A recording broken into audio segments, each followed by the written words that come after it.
Good evening, everyone. Ahlan wa sahlan, and thank you so much for joining us on this wonderful evening to celebrate our highly accomplished University of Michigan graduates with ancestry in the Middle East and North Africa. My name is Dr. Matthew Stifler, and it is a pleasure to be with you this evening. I've been affiliated with Michigan for more than 20 years, since I moved here to complete my doctoral studies in American culture. I've dedicated my career to telling the diverse stories of our Arab American community. I was the second person to graduate with a PhD from the Arab and Muslim American Studies program here. And while working full-time at the Arab American National Museum in Dearborn, I served as a lecturer here for 10 years in Arab and Muslim American Studies. And a few of the graduates here have had the distinct honor of taking one of my courses. I think some of y'all, maybe. I haven't taught here in a few years, so some of you may not know me. But it really was one of the greatest honors of my life to teach here and be part of the community. Before we begin, I also want to acknowledge Laith for playing oud for us and giving us some wonderful music as we came in, so if we can have a round of applause for him.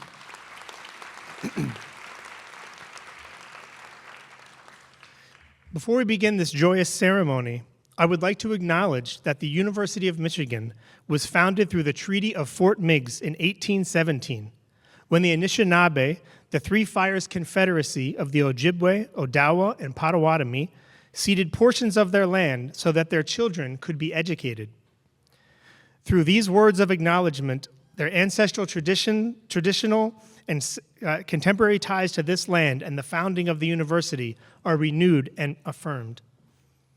It is my absolute pleasure to serve as your host for tonight's ceremony as we celebrate the accomplishments of our graduating MENA students. I've attended about 7 or 8 of these MENA graduation ceremonies, and I remember back in the day when it was maybe like 20 or 30 students. So to see over 80 students here in this room is a testament to our community's growth and our continued impact on this university.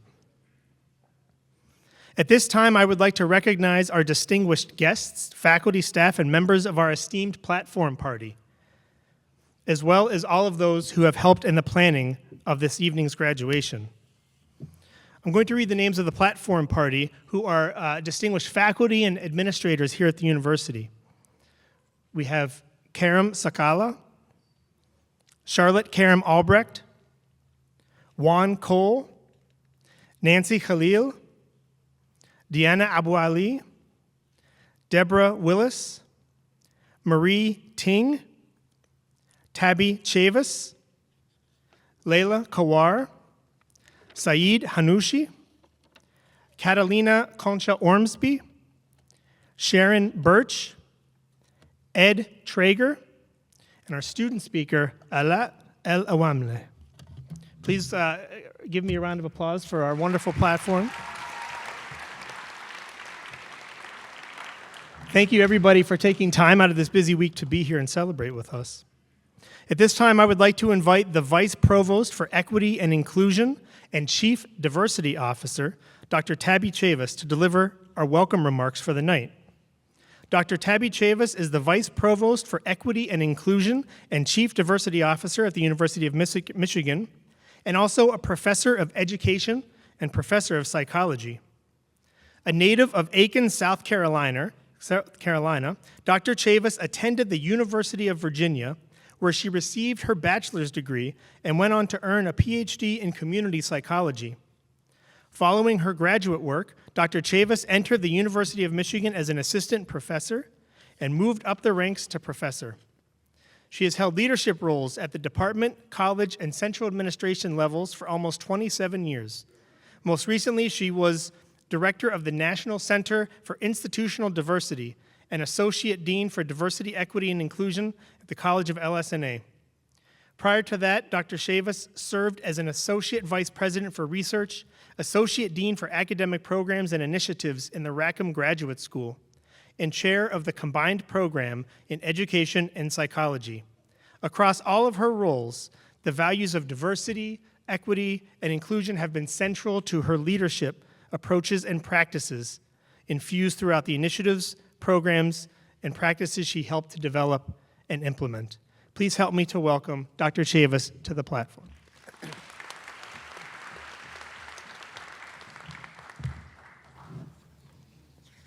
Thank you, Matthew. First, please join me again in thanking every student, staff, and faculty member who was a part of the creation of this event, and that includes people on the platform and people who were greeting you and people who are in the audience.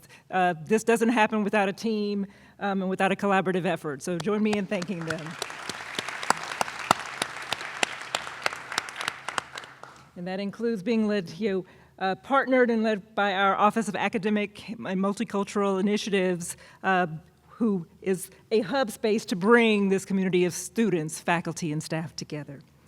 I'm honored to be with you today as we recognize our graduates and celebrate the graduation of our Middle Eastern and North African student community, MENA, at the University of Michigan. This celebration was first held in 2015, and the number of students, as Matthew said, participating in this event continues to grow year after year, which we want to see even more growth. We are proud that this celebration continues to acknowledge the accomplishments of our student community, and we are committed to continuing this programming for years to come. For many of our graduates, as well as their family and friends, this event is a part of a series of celebrations from the campus-wide commencement at Michigan Stadium this weekend to the various department and college-specific events throughout the year. So literally, if you count all the college and department graduations, it is literally like over 100 of them that happen on this campus. Not that you should go to 100, but we hope that you fully embrace the opportunity to enjoy as many of these moments as possible because they are celebrating your significant achievements. My heartfelt congratulations go out to all of you. And so that you already are ahead of me when I was graduating. I tell people when I was getting my bachelor's degree at the University of Virginia, I was about to go to graduate school afterwards, enter a PhD program, and I told my mother, well, since I'm about to go to grad school, I'll be in school next week, so I don't think I'm going to march in those activities, in the graduation activities. And so she paused, looked at me, and then said, oh, you're really cute, thinking this is just about you. This celebration is for your family. This is for me, your dad who's not here with you, for your siblings, for your community. She had a list. And so that reminded me that this accomplishment that you have is not just your individual accomplishment, but that it is a community accomplishment. And please take heart of that and celebrate both yourselves as well as the families and loved ones who came with you or who are sending their love from afar. As you prepare to leave this campus and step into a world that feels at times, sometimes more fractured than whole, particularly these days, I want you to pause and recognize the importance and the joy in what you've accomplished, not only academically, but in how you've chosen to show up in this space. Many of you brought your full selves into this institution in ways that reflect the fact that these institutions were not built with your stories in mind. And yet you made space, not just for yourselves, but for those coming behind you.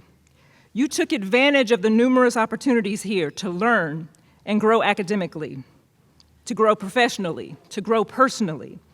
And in doing so, you changed the University of Michigan for the better. This moment is one of significant transition, and transitions can feel both exciting and uncertain, even positive transitions. So whether you're moving to a new city, starting a new job, going to graduate school, or just still figuring things out, you're entering a different season of life. And in these moments of change, they have a way of testing us. And when you feel tested, I want to offer briefly just a few habits, 3 habits or tools for resilience that have kept me rooted no matter what the circumstance. First, know your values and protect them. During your time at U of M, you've learned to listen to new ideas, to sit with discomfort, and to grow from it.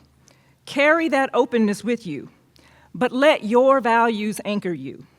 A life rooted in values, equity, integrity, compassion can weather any storm. Your values will be your guide when the road gets blurry. Second, build and nurture community. Community is more than just who we live or work with.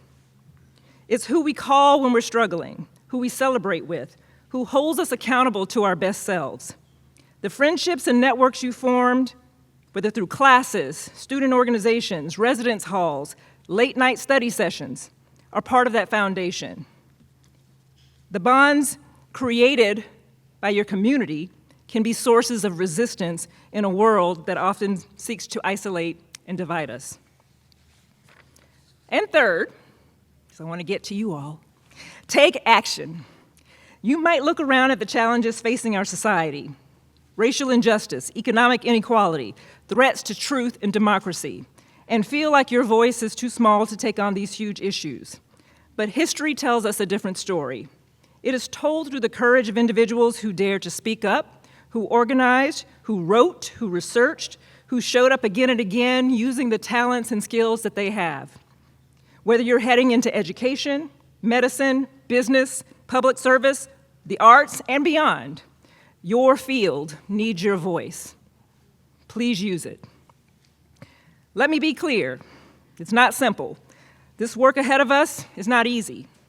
You already know that. You've been doing the hard work. But you've proven that you have the courage, the insight, and the compassion to lead. You sat in those classrooms and pushed the conversation forward. You've held roles of leadership in student organizations, launched initiatives, and shared your truths. You've done it while carrying legacies of resistance and hope. And the future will demand more of you, and you're ready for it. You carry with you the love, the labor, and the sacrifices of those who made this moment possible. You carry the promise of what's still to come. So graduates, I want you to know, we see you, we celebrate you, and we believe in what you will create. We need your brilliance, we need your voices, and we need your informed leadership. So please go forward with pride, with purpose, and with the deep belief, know that you have the power and what it takes to build a more just and inclusive and more impactful world. Congratulations, class of 2025, and go Blue.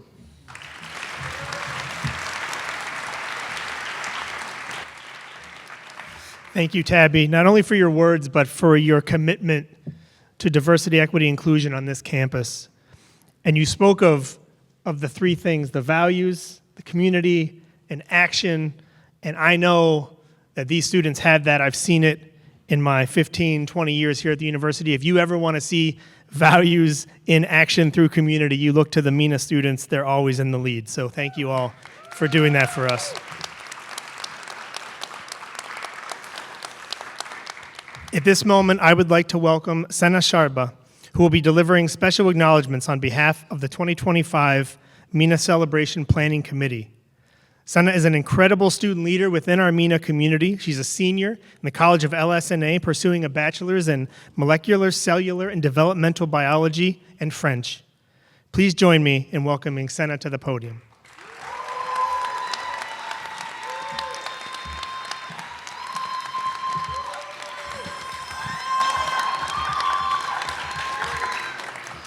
Thank you so much, Dr. Stifler. Good evening, everyone. Tonight, we gather in joy and pride to celebrate our achievements, our journeys, and our stories. But we also take a moment to honor someone who has been a fierce advocate, a steady hand, and a deeply courageous leader, Dr. Tabby Chavis. Dr. Chavis has stood by our Middle Eastern and North African community during times when visibility was hard to come by. She has worked tirelessly to ensure our communities, our cultures, our experiences, and identities were respected and celebrated within this institution. Her leadership helped make our MENA graduation not just a dream, but a beautiful reality, a space where we could be unapologetically ourselves. At a time when DEI work has faced relentless challenges, Dr. Chavis never wavered. Her courage gave others the strength to speak up. Her integrity reminded us DEI is worth fighting for. And her unwavering presence told us that we must not let up in the face of opposition. Dr. Chavis, your legacy is written in every student you uplifted, in every barrier you helped break, and in the communities you help build. Thank you. You will be missed, but your impact will live on in each of us. We wish you joy, peace, and continued purpose on your next journey. If you would please rise and be stoled with a mina stol by me.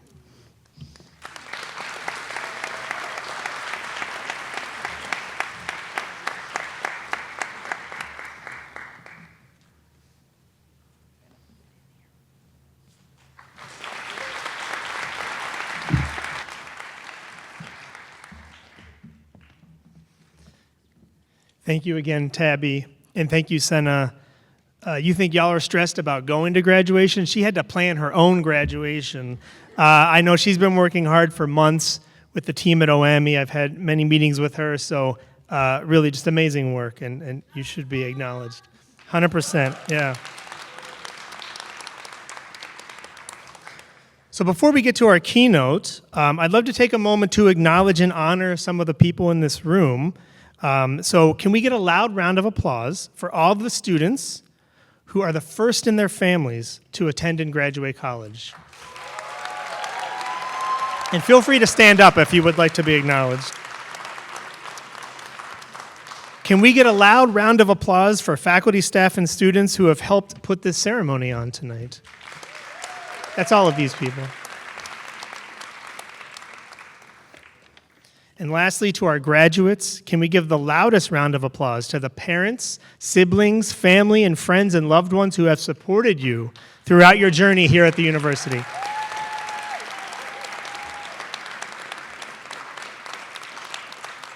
To every person in this room, your commitment to being a student, a mentor, a leader, or a supporter does not go unnoticed, and we appreciate you and are honored that you all came out here with us tonight. Now to introduce our keynote speaker for the night, Dr. Diana Abouali. Dr. Diana Abouali is the director of the Arab American National Museum in Dearborn. She has worked in higher education and in the museum and cultural heritage sectors in the United States, Palestine, and Jordan. She joined the museum and the parent institution Access here in Michigan in 2019, and that's where I met her, and I've been working with her almost every day since then. Born in Toronto, Canada, to Palestinian parents, Dr. Diana completed her secondary education in Kuwait. She's a graduate of Wellesley College and received an MA in Middle Eastern Studies and a PhD in History and Middle Eastern Studies from Harvard University. From 2005 to 2012, Diana was an assistant professor at Dartmouth College, teaching courses on Arab Islamic civilization, gender studies, and all of the social and cultural history of the Middle East. From 2012 to 2013, after she left academia, she worked as head of research and collections at the newly established Palestinian Museum in Birzeit. Relocating to Amman, Jordan in 2014, she worked as director of education, outreach, and awareness at the Petra National Trust. Among other endeavors in culture and heritage throughout the Middle East, she then came to the United States, and most importantly to me, has steered the Arab American National Museum through some turbulent times and has ensured that the legacy of our museum is a world-class center for art, history, and community. Please join me in welcoming Dr. Diana Abouali.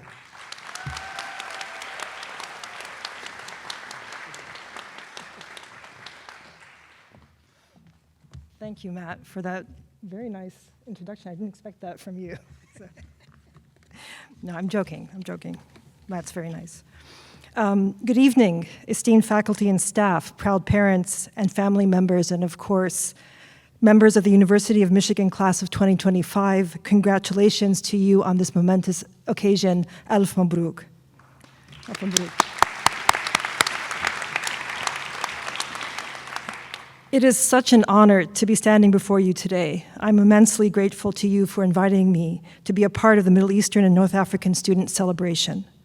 There is so much for you to celebrate today. Completion of your studies, after years of hard work and dedication, the end of one chapter in your life and the start of another. Indeed, the last 4 years you have spent here at the University of Michigan have been important and formative ones, replete with the ups and downs of being a young adult while navigating the demands of school and life. For many of us here, and especially you, the graduating seniors, the last 2 of those 4 years have been exceptionally difficult ones.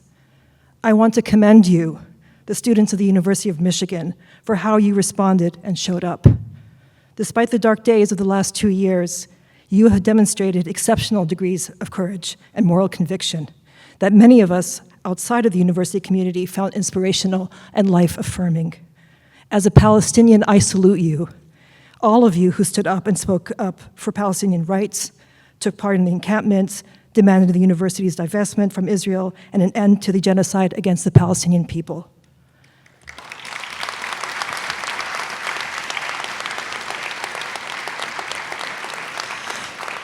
Your courage to take such an unequivocal, I can't pronounce this word, unequivocal stand has led to serious consequences, including dismissal, retribution, and in the case of some students, felony charges against them. Yet you stood firm, confident in your moral clarity and righteousness. For the rest of your lives, you will continue to be faced with situations that will test your convictions, though perhaps not as dramatically as you were forced to here. Sometimes the test will come to you gently, and the stakes will be low. Sometimes the test will charge you like a lightning bolt.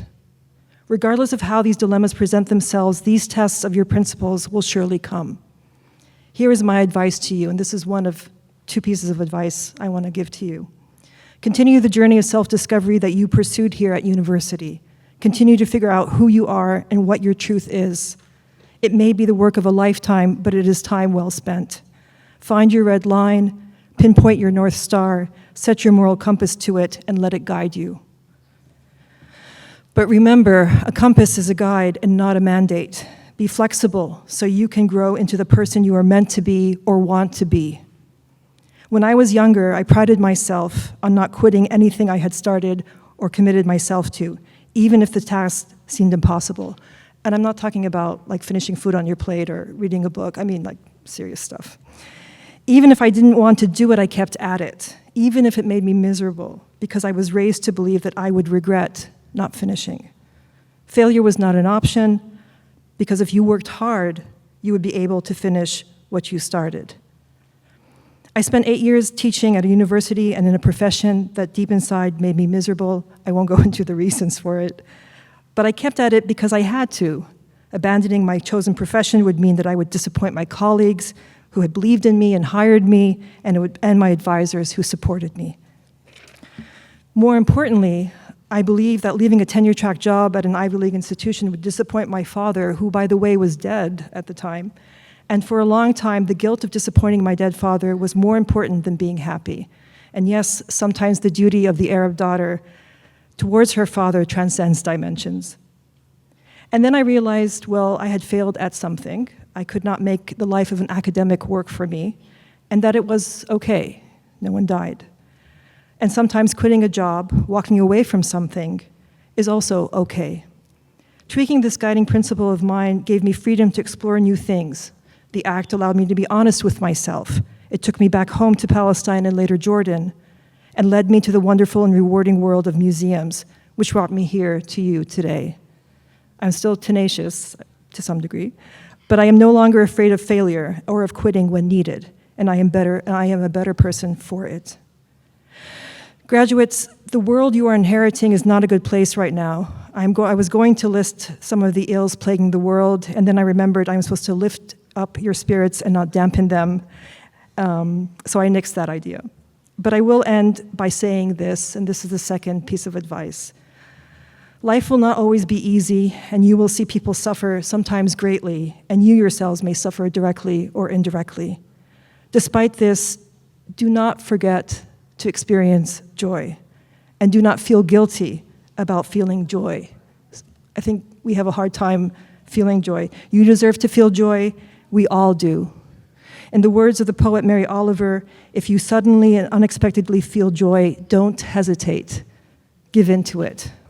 It could be anything. Whatever it is, don't be afraid of its plenty. Joy is not made to be a crumb. Give in to joy, my friends. Feel the joy and happiness of today and any day it comes to you. As Mahmoud Darwish said, and if happiness should surprise you again, do not mention its previous betrayal, enter into the happiness and burst. Burst forth, my dears. Congratulations once again. I wish you all much happiness and joy. Thank you very much.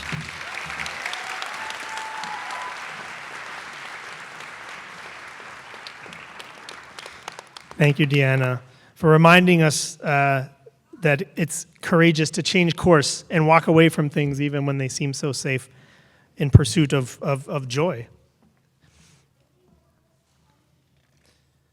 Next, I would like to invite our student keynote of the night, Ala Al-Awamla, to the stage to deliver our student keynote remarks.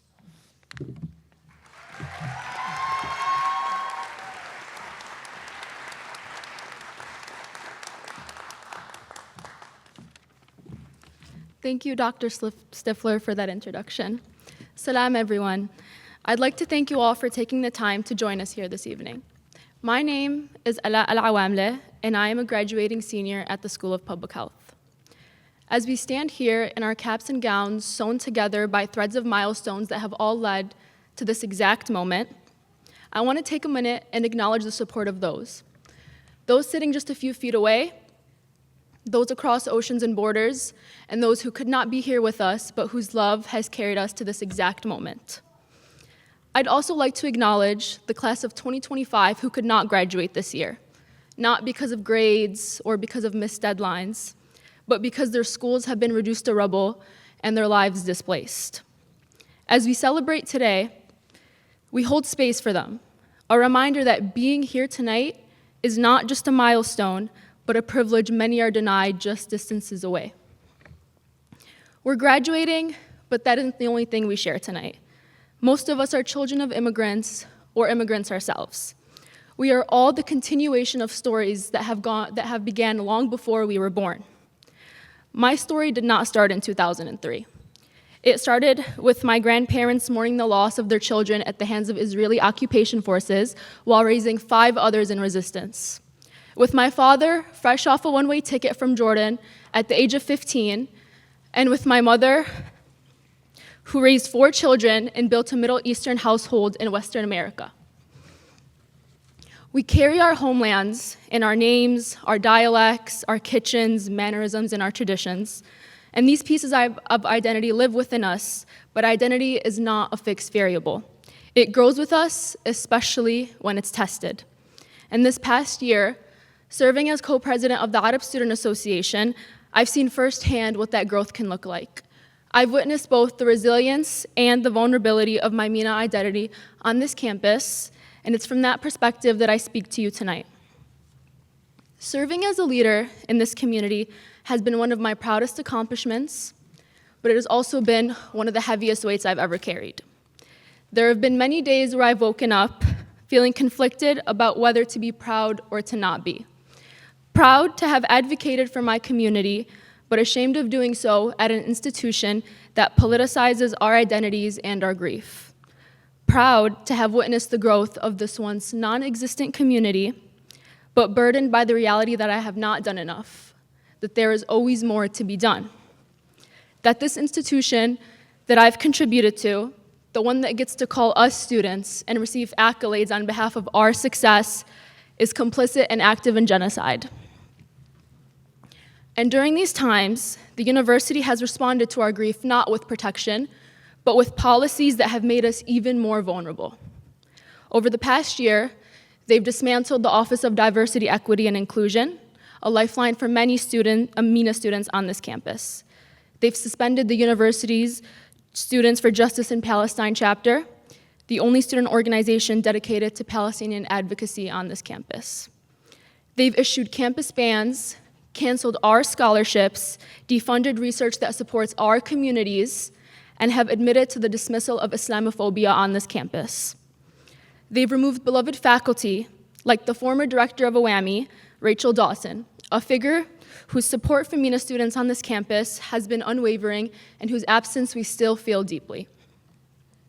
So what I'm trying to say is what makes this institution rigorous for us is not the curriculum, but what comes with being a person of color on this campus while trying to uphold academic excellence.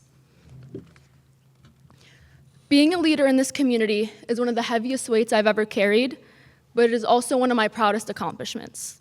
In the face of adversity, I discovered what it truly means to be part of a community. We didn't just talk about it, we lived it, we built it, and most importantly, we felt it. And right now, as we gather together at the MENA celebration, we feel that same sense of community. Tonight is proof that your presence is not accidental, it's intentional, and it's powerful. We are the architects of change, and that's not just a statement I say to inspire you all. It's evident in our histories, the stories of our grandparents, our parents, and now you all. To my fellow graduates, as we close this chapter and move on to the next, remember this. Your story did not begin here, and it does not end here. You are the product of generations who dreamed boldly, fought harder, and rebuilt bigger. And now you are the foundation of everything that comes next. What you choose to build, how you choose to lead, and who you choose to uplift will shape the stories told after us. You are not just walking into the future, you are shaping it. This moment is not just a reflection of what you've achieved, but a reminder of what you're capable of becoming. Recognize those who come before you and make space for those who will come after you. That is our responsibility. Because while we celebrate here today, we do so with the knowledge that our people are living through unimaginable realities. From Palestine to Sudan to Yemen to Syria to Lebanon to the Congo and beyond, their lives are not separate from ours. Your joy and success tonight is not an escape from that reality, it's a form of resistance against it. To my mom and dad, thank you for every sacrifice made in silence, for every prayer on my behalf, and for the weight you carried so I could dream. Everything I am and I will become is because of you. To every hand that held mine, thank you. To the OAMI and MESA office, thank you. And to the parents, families, friends, and loved ones sitting in the audience, thank you for your sacrifices and your strength. We are your work, we are your love, and we are your legacy made visible. And to the class of 2025, congratulations on this huge accomplishment. I can't wait to see all that you go on to achieve with the knowledge and the power that you hold. Thank you and congratulations.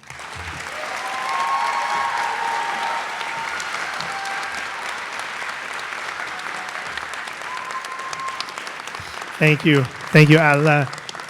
And thank you for your bravery, not only in your remarks, but in the leadership you have shown on this campus, and also during your speech for bringing into the room those who couldn't be with us for one reason or another, and recognizing that. And with that, we are going to honor and recognize the class of 2025. May all of the graduates in the first row rise and follow your ushers to form a line.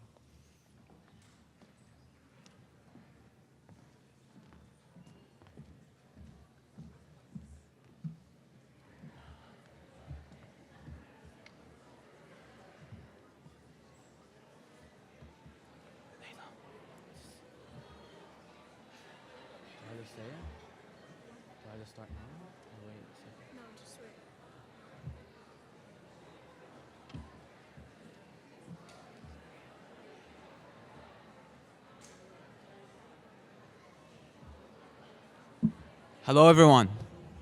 My name is Ahmed Al-Khatib. I am a current junior studying psychology, and I am the upcoming president of the Arab Student Association on campus.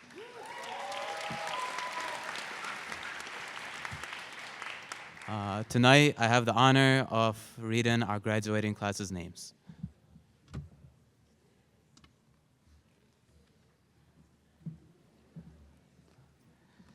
Ala Alawamle, Bachelor's of Science in Public Health.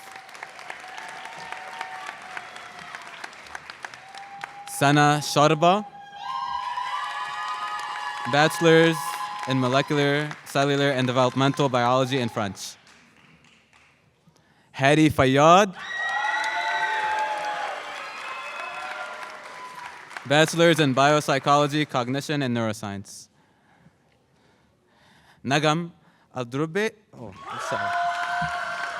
Bachelor's in Biopsychology, Cognition, and Neuroscience.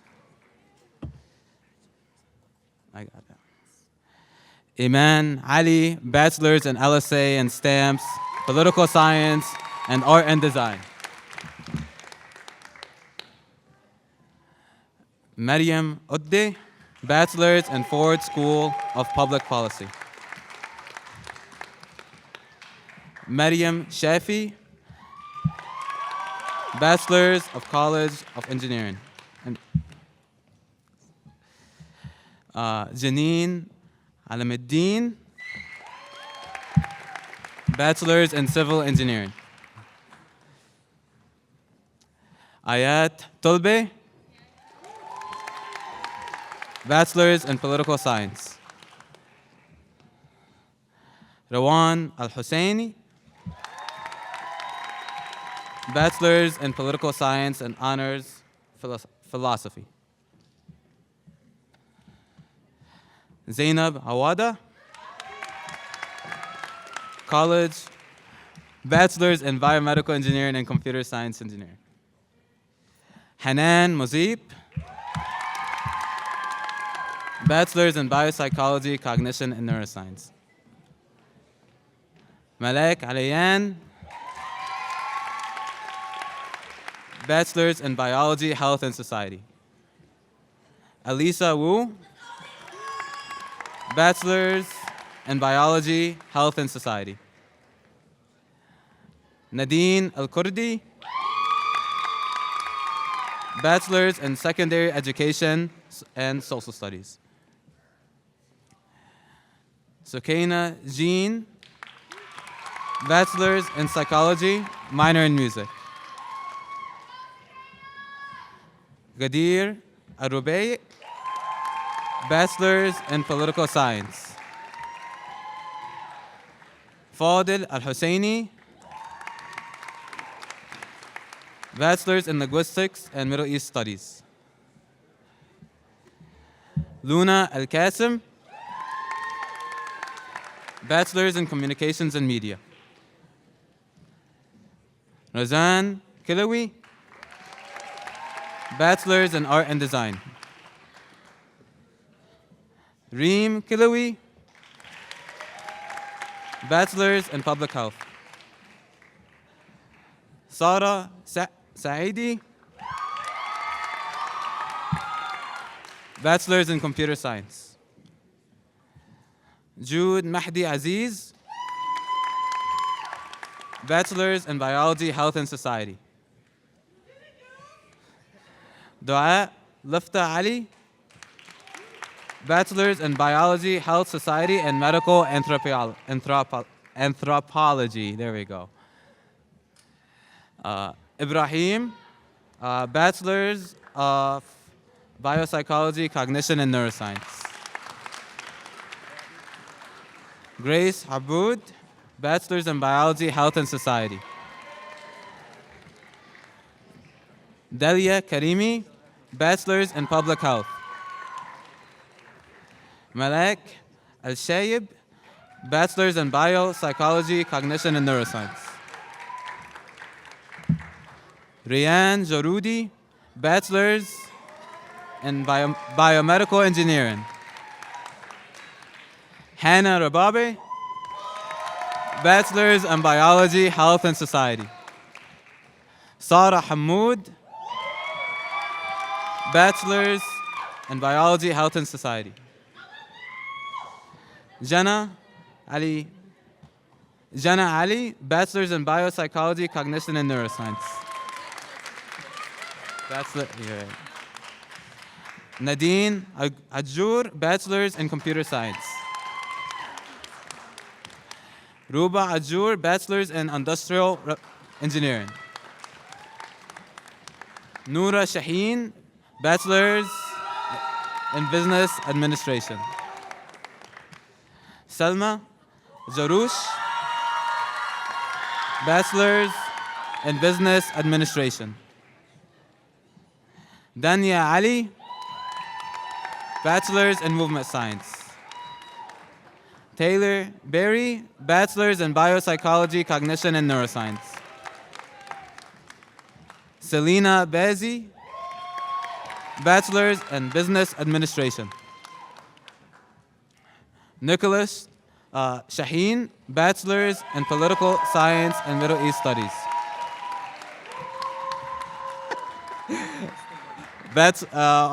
Omar Saeed, bachelor's in computer science and biomedical engineering. Saif Alisawi, bachelor's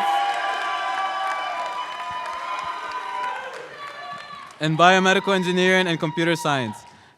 Rida Mazih, bachelor's in philosophy.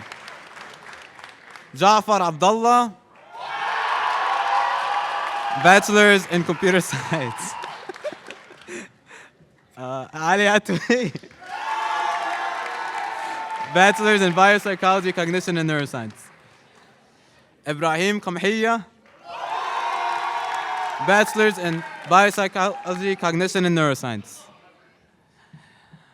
Ala Ashi, bachelor's in biomedical engineering. Aya Sharabi, bachelor's in biomedical engineering. Okay. Amir Al-Mansour, bachelor's in computer science. ماشي. Abdullah Saraj, bachelor's in biomedical science. Kamal Kuhail, bachelor's in movement science. Yazan Filawa, bachelor's in biology, health, and society. Bilal Shibbi, bachelor's in biopsychology, cognition, and neuroscience. Adam Habash, bachelor's in neuroscience. What's up? Okay. Tamir Al-Haristani, dual major in robotics and computer science. Sara Al-Tawil, bachelor's in biopsychology, cognition, and neuroscience. Riyan Alawi, bachelor's in political science. Sabrina Shadid, bachelor's in UX design. Reena Mazir, bachelor's in robotics and engineering. Rawan Al-Jaber, master's in space engineering. Zahra Al-Ghul, bachelor's in user experience research, master's in user experience research and design. Sorry.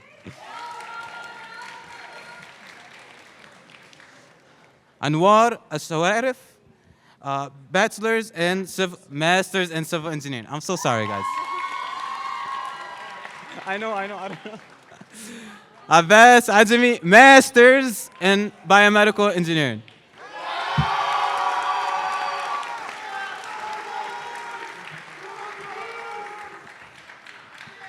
Danya Al-Jabouri, master's in physiology. Farah Al-Husseini, master's in architecture.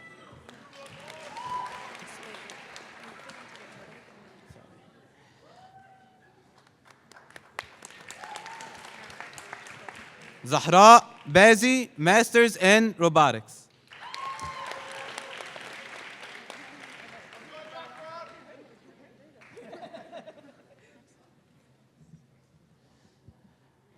Fatima Al-Hawari,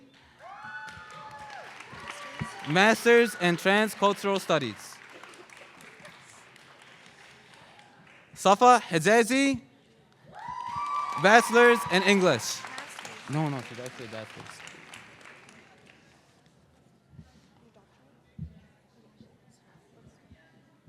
Arsha Ali, doctorate in robotics.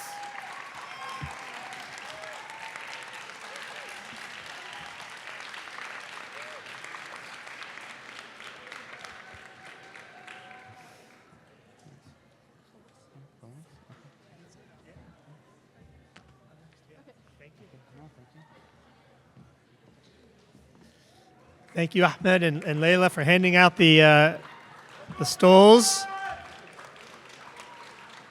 What an honor to see all of our graduates recognized tonight. With your leadership in student organizations, research in the classroom, and in the community, it is bittersweet to see you walk down the stage as our newest generation of graduates. If I can impart one last thought, or rather promise, it would be that we will continue to uplift and uphold the years of effort that you have put into this campus and into our community. We owe our future successes and accomplishments to you all, and hope you remain close enough to celebrate them with us. At this time, as we come to nearing the end of our evening, I would like to leave us with a few closing thoughts. These have been difficult months, nightmarish months. These students have had to navigate that. May you always continue to persevere and triumph. Today is the day where we look at future leaders in our communities, and the rest of us here, we say thank you for all that you do. The fight will be hard and long as it has already been, and we need you to take care of yourselves and each other so that we can someday have freedom and equality for everyone. Before we let you all go, we would like to thank the 2025 MENA Planning Committee, the OAMI student staff, as well as family and friends who have helped to put on this celebration. It would not be possible without all of you. As we conclude the formal part of this ceremony, I ask that everyone in attendance please join your families and guests in the League Ballroom on the second floor of this building to enjoy food, music, and take photos. Let's give our students a final round of applause.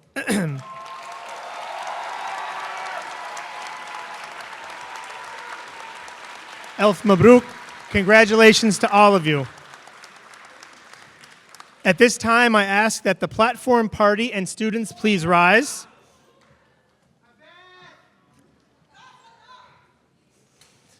Platform party will lead us out, and then the students will follow.